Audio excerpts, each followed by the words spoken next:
Quality और consistent performance के लिए सिर्फ सिल्वर पंप्स एंड मोटर्स, नाम याद रखना। રાજ્યના ગૃહમંત્રીનો આજે જન્મદિવસ છે. ગૃહરાજ્યમંત્રીએ પોતાના 40 વર્ષની ઉજવણી કરી. ગાંધીનગર ખાતે હર્ષ સંઘવીએ પોતાના જન્મદિવસની ઉજવણી કરી છે. સેક્ટર 28માં મૂકબધિર બાળકો સાથે હર્ષ સંઘવીએ જન્મદિવસ ઉજવ્યો છે.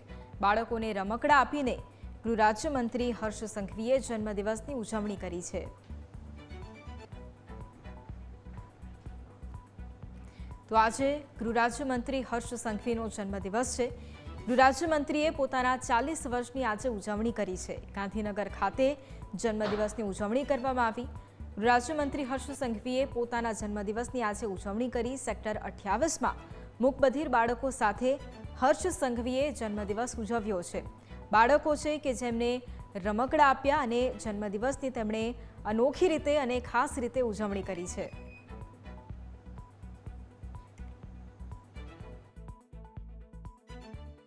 ગૃહરાજ્યમંત્રી હર્ષ સંઘવીનો જન્મદિવસ અને અનોખી રીતે અને સુંદરતાપૂર્વક જન્મદિવસની ઉજવણી કરી છે. 40 વર્ષની ઉજવણી તેમણે આજે કરી. ગાંધીનગર ખાતે આજે બાળકો સાથે તેમણે પોતાના જન્મદિવસની ઉજવણી કરી હતી. બાળકો છે કે તેઓ તેમને મળીને ખૂબ ખુશ થયા હતા. સેક્ટર 28માં મૂકબધિર બાળકો સાથે તેમણે ઉજવણી કરી છે. પોતાનો જન્મદિવસ ખાસ અને અનોખી રીતે આજે તેમણે ઉજવ્યો છે.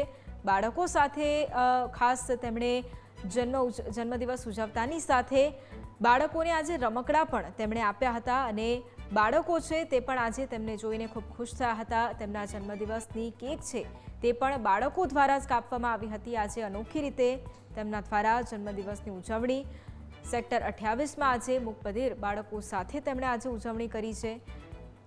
બાળકોને તેમણે કેક પણ ખવડાવી છે અને બાળકો છે કે જેમને રમકડા પણ આપવામાં આવ્યા છે. આજે મોટી સંખ્યામાં બાળકો છે તે ગૃહરાજ્યમંત્રી હર્ષ સંઘવીનો જ્યારે જન્મદિવસ છે ત્યારે ઉપસ્થિત રહ્યા હતા. બાળકોએ પણ તેમને કેક ખવડાવીને જન્મદિવસની શુભેચ્છાઓ પણ પાઠવી.